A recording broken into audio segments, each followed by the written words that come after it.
Once upon a time, there lived a carpenter named Geppetto, who felt very alone because he was a widower and had no children.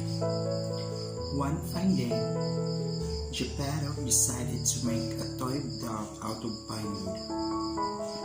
It was so beautiful that he gave the name Pinocchio. While Geppetto slept at night, a blue fairy appeared. Knowing how much the old man wanted a son, the fairy granted him his deepest desire. Pinocchio would take on life, but if he wanted to become a real boy, he'd have to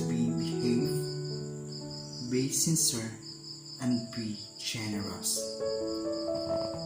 Because Pinocchio was made of wood, he didn't have a conscience, and he needed a little bit of help to distinguish right from wrong.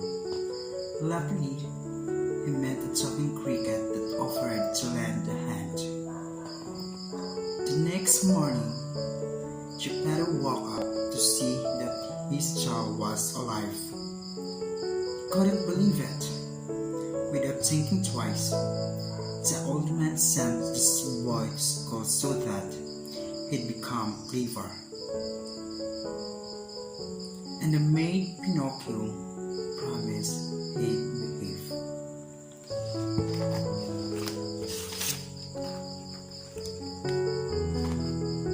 On the way to school, Pinocchio came across the two boys who were going to see a puppet show instead of going to class.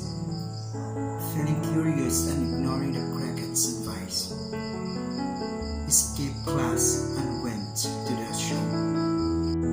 When the puppeteers saw Pinocchio, he imagined how rich he could become by having a show whose star was a live puppet. He quickly captured Pinocchio and made the puppet work for him. Pinocchio wept, regretting that he'd done, and the blue fairy came to help him. The boy told her that he'd been captured on his way to school when, suddenly, his nose began to grow. The blue fairy here explained to Pinocchio that his nose would grow each time he lied.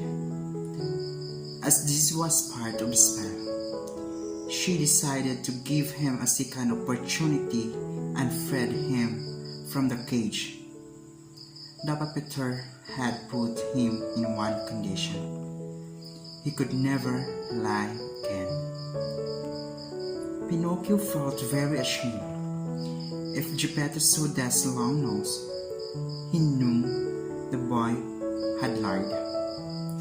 He decided to hide on an island called Toyland, where children played all day long on time was no school. What Pinocchio didn't know was that after breaking lock and eating candy, the boys and girls on Toyland were turned into donkeys. By the time Pinocchio realized this, it was too late. He had grown donkey ears. Pinocchio decided he'd never return home because he'd never be able to be a good boy. Sad and disheartened, he asked the blue fairy for one last wish, for his father to forget him. Meanwhile, Geppetto had gone to sea in search of Pinocchio. Suddenly, an enormous whale surfaced, causing a huge wave. From the shore of the island, Pinocchio saw that his father was in danger, and he dove into the water to save him. But the whale swallowed Geppetto, Pinocchio, and the cricket. Inside the whale, the cricket had a great idea: to light a bonfire. The smoke of the flames tackled the gigantic animal, and it sneezed so hard that the trio was shot out of its mouth, free at last. Pinocchio had saved both Geppetto and his cricket friend. Because he was made of wood, he had no problem floating. Then something magical occurred. The blue fairy appeared to make good on her promise.